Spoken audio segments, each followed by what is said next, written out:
আমি স্কুল জীবন থেকেই একজন নাস্তিকের মতো জীবনযাপন করছি। কতবার পড়েছেন এটা গুণে রাখা হয়নি, তাহলে আপনি নিজেকে নাস্তিক কেন বলেন? কারণ হলো যে আমি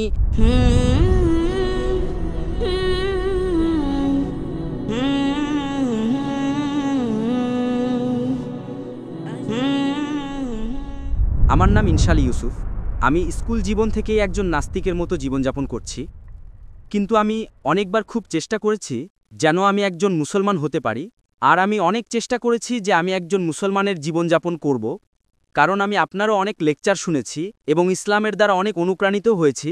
কিন্তু সমস্যা হলো ইসলাম ধর্ম অনুসারে কুফর এবং ইসলামের মধ্যে যে পার্থক্য তা হলো নামাজ।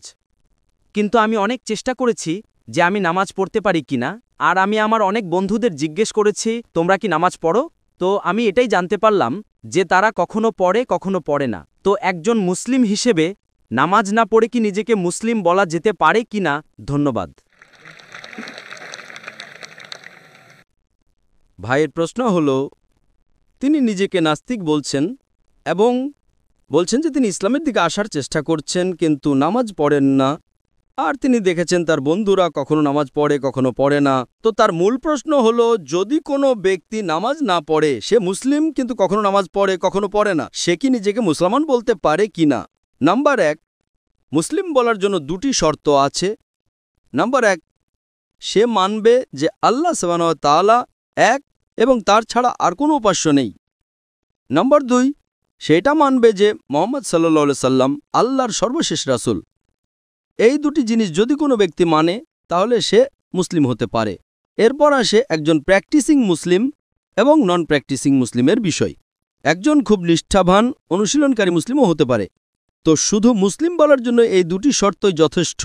যদি সে শাহাদা দেয় এবং বলে আশহাদু আল্লা ইলাহা ইল্লাল্লাহ, অর্থাৎ আমি সাক্ষ্য দিচ্ছি যে আল্লাহ ছাড়া কোনো উপাস্য নেই, ওয়া আশহাদু আন্না মুহাম্মাদান আবদুহু ওয়া রাসূলুহু, এবং মুহাম্মদ সাল্লাল্লাহু আলাইহি সাল্লাম তার বান্দা ও রাসূল, এবং আল্লাহ এক, আল্লাহ ছাড়া কোনো উপাস্য নেই, এবং মুহাম্মদ সাল্লাল্লাহু আলাইহি সাল্লাম সর্বশেষ পয়গম্বর। তো এই কথা বলার মাধ্যমে সে ন্যূনতম মানদণ্ড পূরণ করে ফেলে। এরপর তো স্তর অনেক আছে, শত শত হাজার হাজার স্তর আছে, কিন্তু ন্যূনতম প্রয়োজন এটাই। আপনি জিজ্ঞেস করতে পারেন, মদ পান করলে মুসলিম কি মদ পান করতে পারে? পান করা উচিত নয়। যদি পান করে এবং বলে যে আমি ভুল করছি, তবুও সে মুসলিম, কিন্তু সে অনুশীলনকারী মুসলিম নয়। আপনি বুঝতে পারছেন? একজন ব্যক্তি যদি মদ পান করে, কোরআনের আয়াত আছে সূরা মাইদা সূরা নম্বর 5 আয়াত নম্বর 90-এ, ইয়া আইয়ুহাল্লাযীনা আমানু ইন্নামাল খামরু ওয়াল মাইসিরু ওয়াল আনযাবু ওয়াল আসলামু রিজসুম মিনাশ শাইতান ফাজতানিবু লাআল্লাকুম তুফলিহুন। হে মুমিনগণ,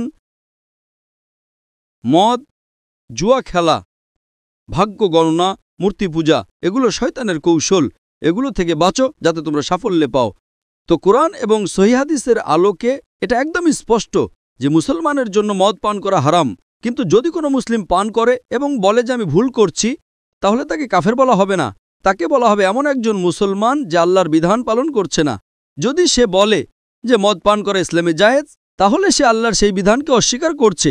যেভাবে আগের ভাই প্রশ্ন করেছিলেন যে কাফের কাকে বলে, যদি কোনো মুসলমান ভুল কাজ করে, হারাম কাজ করে, আর বলে যে আমার দ্বারা ভুল হচ্ছে কিন্তু আমি এটা ছাড়তে পারছি না, তাহলে তাকে কাফের বলা যাবে না।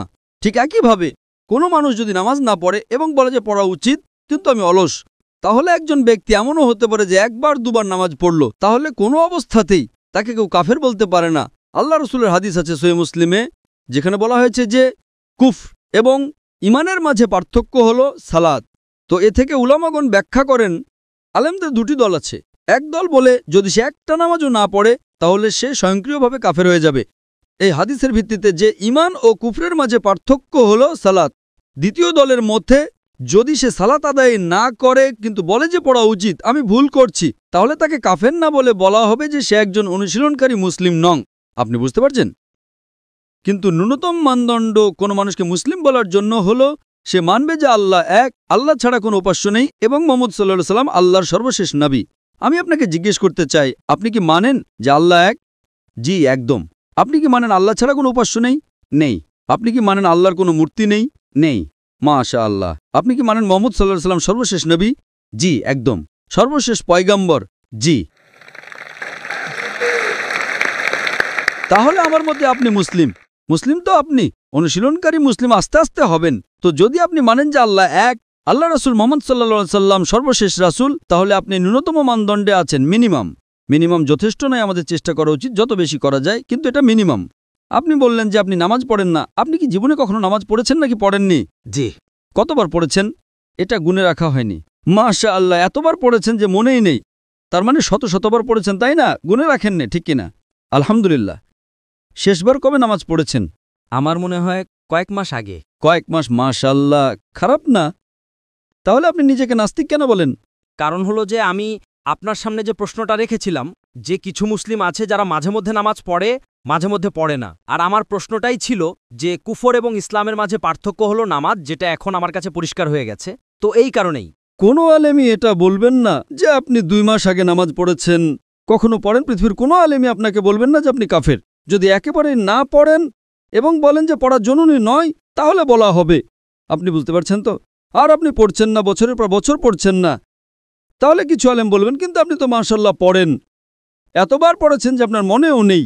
তো প্রথমে আপনি আপনার মন থেকে এই ভুল ধারণাটা দূর করুন, ঠিক আছে? তো আমার মতো আপনি মুসলিম। হতে পারে যে আপনি একজন ভালো অনুশীলনকারী মুসলিম নন, হতে পারে আপনি ভালো, তা তো আপনিই জানেন। আমার মতে, আমি তো আপনাকে চিনি না। হতে পারে আপনি একজন ভালো মুসলমান, কারণ মানুষ কেমন তা শুধু আল্লাহ তাআলাই জানেন, ঠিক কিনা? তো যদি কোনো লোক আপনাকে ভুল বুঝিয়ে ইসলাম থেকে দূরে নিয়ে যায়, তাহলে তারা ভুল লোক। আমাদের চেষ্টা করা উচিত মানুষকে ইসলামের কাছে নিয়ে আসার, বুঝলেন? তো অনেক সময় মুসলমানরা কি করে, তারা এত ফতোয়া দেয়, এমন কথা বলে যে একজন মুসলমানকে অমুসলিম বানিয়ে দেয়। আল্লাহ রাসূলের একটা হাদিস আছে, যদি আপনি কোনো মুসলিমকে কাফের বলেন আর সেটা যদি সে না হয়, তাহলে সেটা আপনার উপরে ফিরে আসে। যদি কোনো মুসলিমকে আপনি কাফের বলেন এবং সে কাফের না হয়, তাহলে স্বয়ংক্রিয়ভাবে সেটা আপনার উপরে চলে আসে। আপনি দেখবেন যে কোনো মুসলিম একে অপরকে কাফের বলছে, এটা আমাদের সমাজে এখন সাধারণ। এটা বলা, যদি অন্য কোনো মুসলিম ঠিকভাবে ধর্ম পালন না করে বা সামান্য ভুল করে, তো নারায়ে তাকবীর, কাফের। এদিকেও নারায়ে তাকবীর, কাফের। তো এটা আমাদের ভুল। আমাদের হিকমত দিয়ে আমি এই বৈঠকের শুরুতে কোরআনের একটি আয়াত পড়েছিলাম, সূরা নাহলের সূরা নম্বর 125। উদু ইলা সাবিলি রাব্বিকা বিল হিকমা ওয়াল মাউযাতিল হাসানা ওয়াজাদিলহুম বিল্লাতি আহসান। আপনি আপনার রবের পথে হিকমত এবং উত্তম উপদেশের মাধ্যমে আহ্বান করেন এবং তাদের সাথে সর্বোত্তম পন্থায় বিতর্ক করুন। মানুষকে ডাকুন, আল্লাহর পথে মানুষকে ডাকুন হিকমত দিয়ে এবং উত্তম কথার সাথে, এবং তাদের সাথে কথা বলুন, তাদের সাথে বিতর্ক করুন উত্তম পন্থায়। আপনি বুঝতে পারছেন তো? আমি চাইব যে আপনি আমার একটা লেকচার শুনেন, সালাদ দ্য প্রোগ্রামিং টুয়ার্ডস রাইচাসনেস। উর্দুতেও আছে, সালাদ সঠিক পথ দেখায়। ইনশাল ভাই তিনি এখন শাহাদা পাঠ করতে চান। মাশাআল্লাহ, তাকবীর।